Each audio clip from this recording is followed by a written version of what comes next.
So you've gone through a bad deal, something happened. Now customers are on your neck, you've disappointed them, everybody's calling you, you feel like you should run away.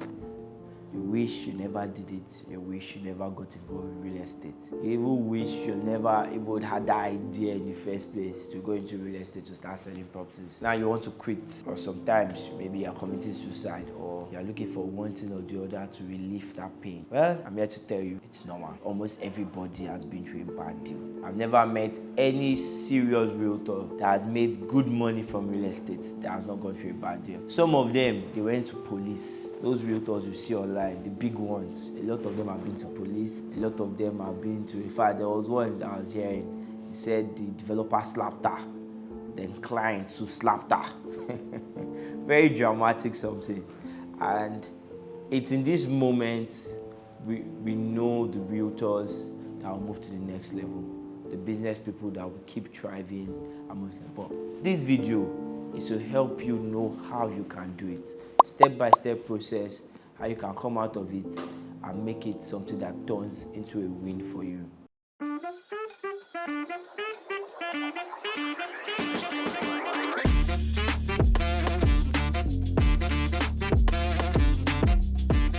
Hello, I'm Brian Okereke, and today I'm going to teach you how to get over that bad deal.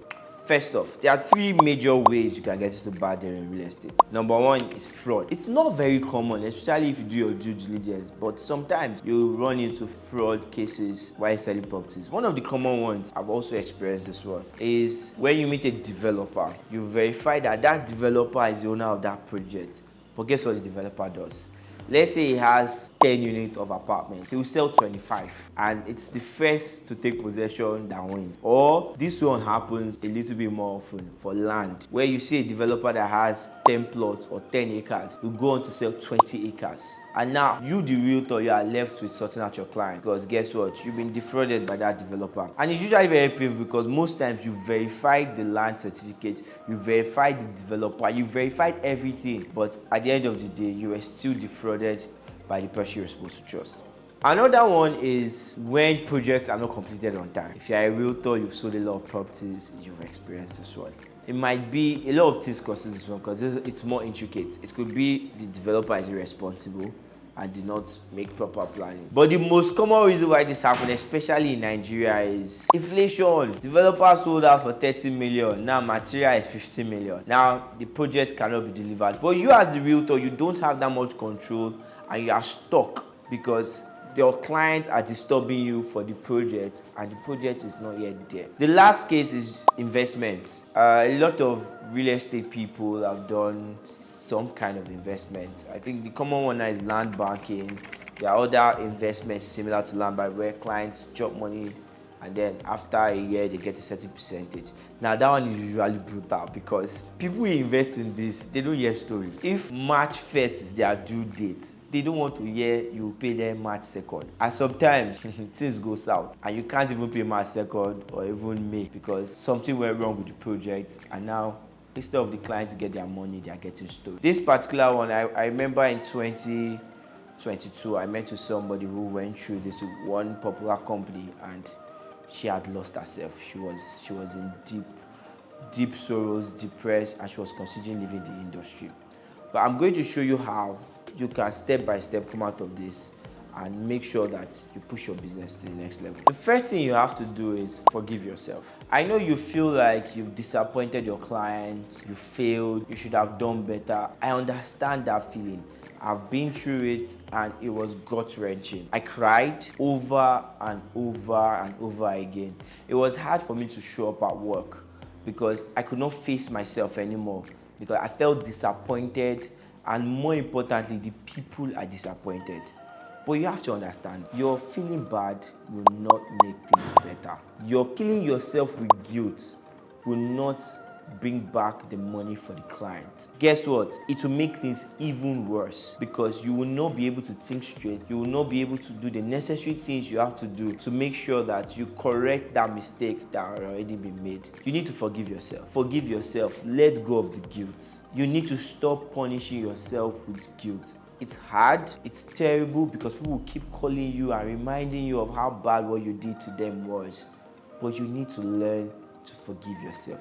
Forgive yourself and be able to move on to other things so that you can help the client. See, when a client go through a bad deal with you, it is not that causes most of the issue. It's how you respond to it that determines everything. I've had bad deals with certain clients and they went on to do more business with me because of how I handled it. So if you go and you are feeling guilty and you are down, you will not be able to handle it properly, which means you will only make things worse. Your guilt will only make things worse.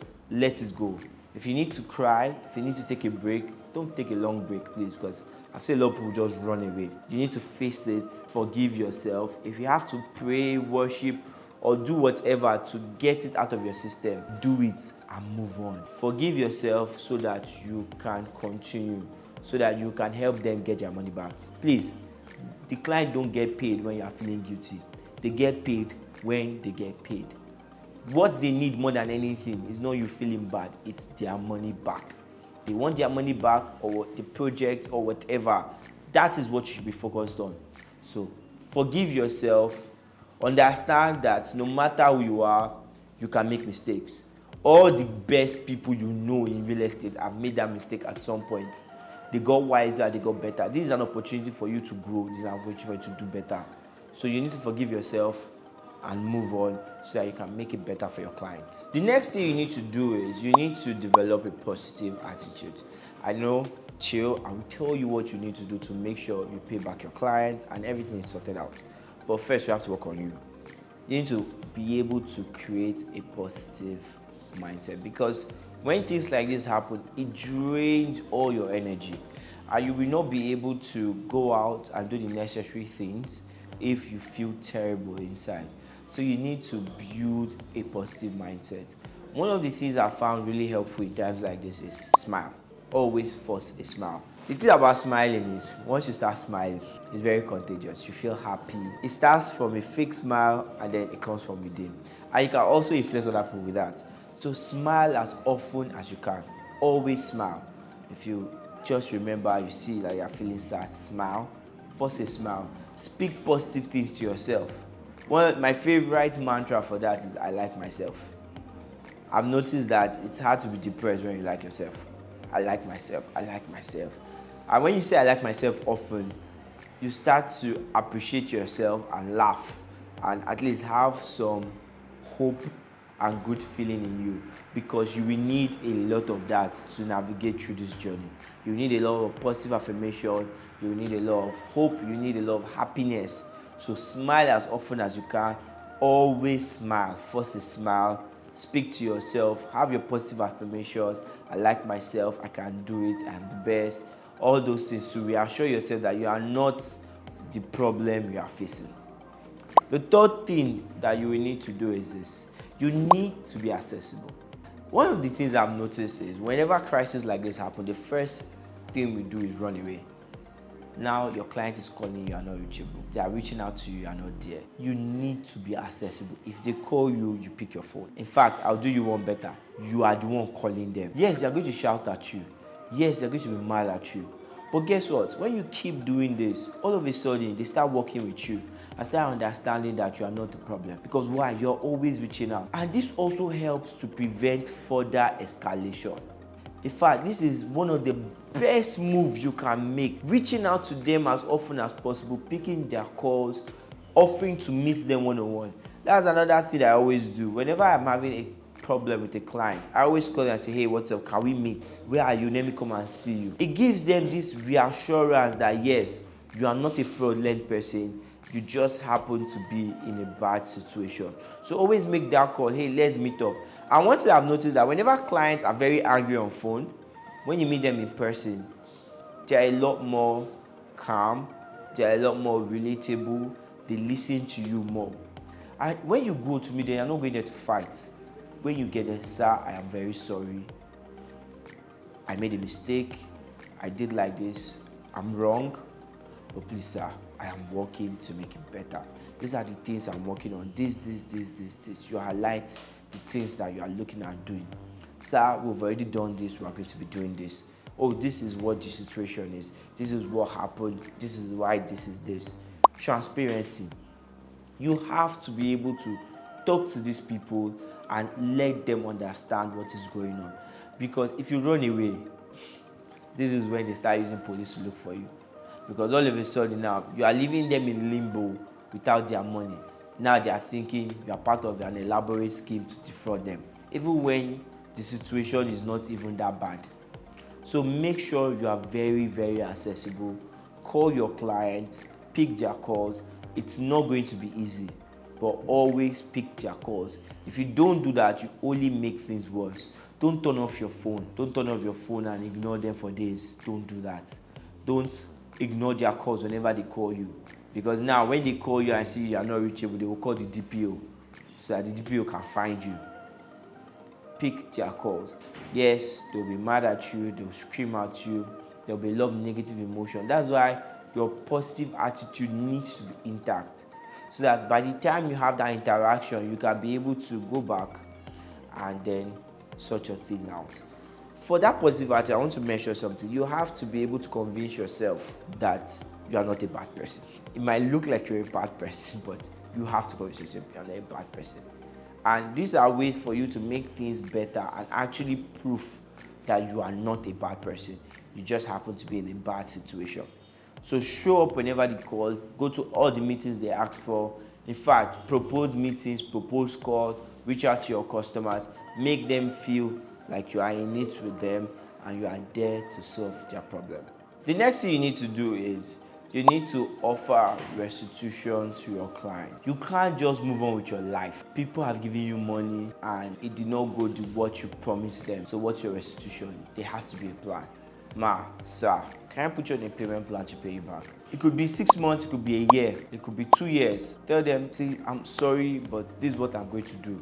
I'm going to work every day for the next 6 months, for the next 1 year to make enough money to pay you back. I'm going to be sending you this amount of money every month, this amount of money every 2 months.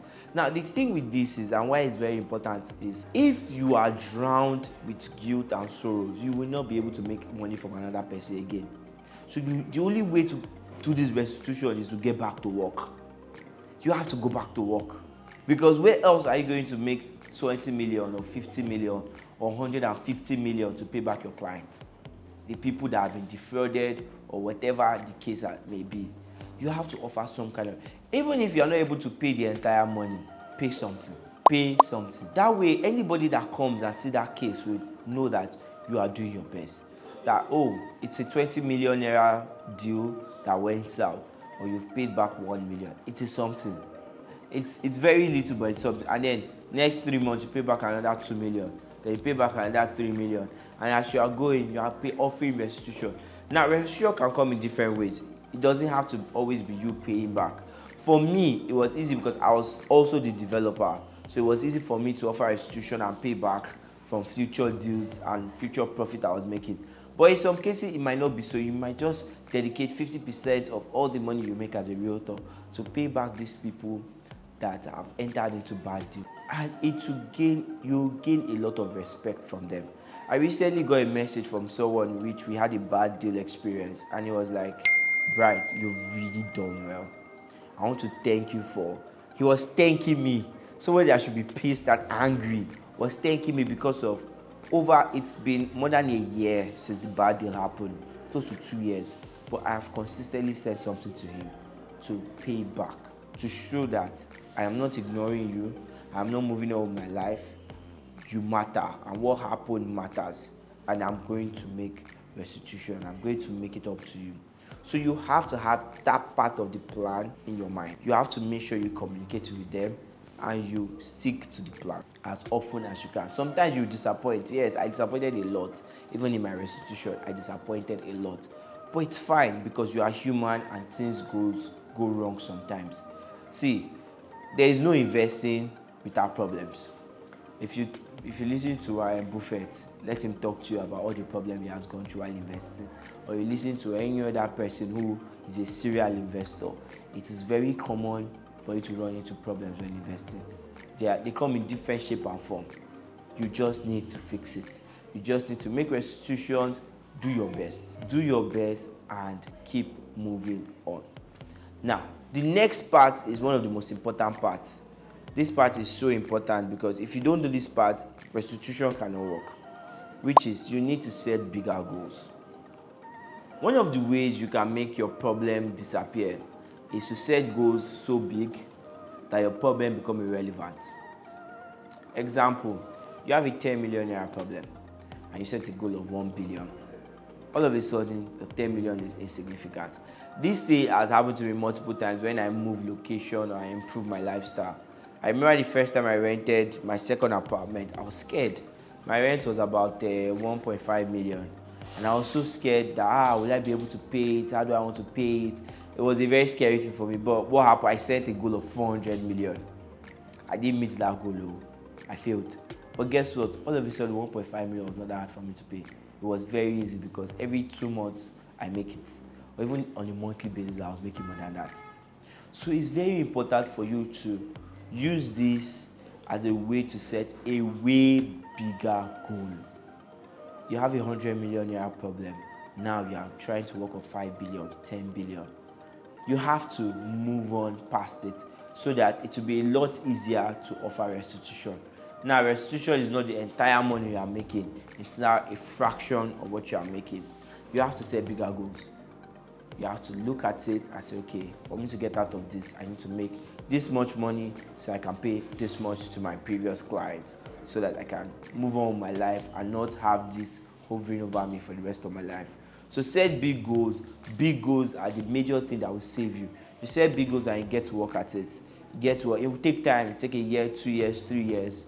But eventually you realize that you've grown and you've been able to come out of the bad deal successfully and things are a lot better than they used to be. The last tip I'm going to give to you, this is a bonus tip.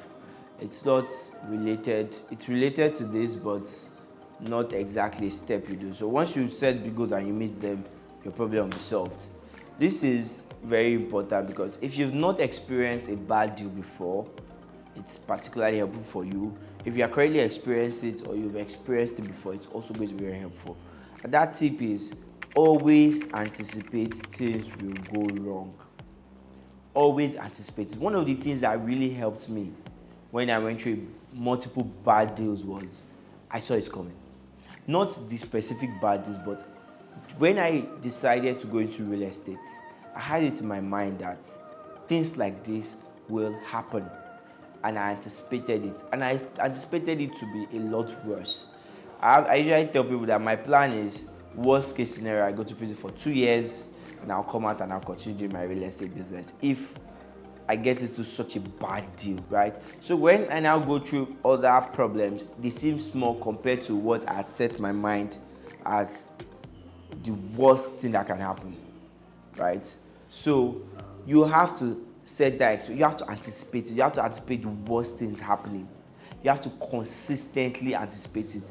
There is this book, Only the Paranoid Survive. You have to be very paranoid and always think that things will go wrong.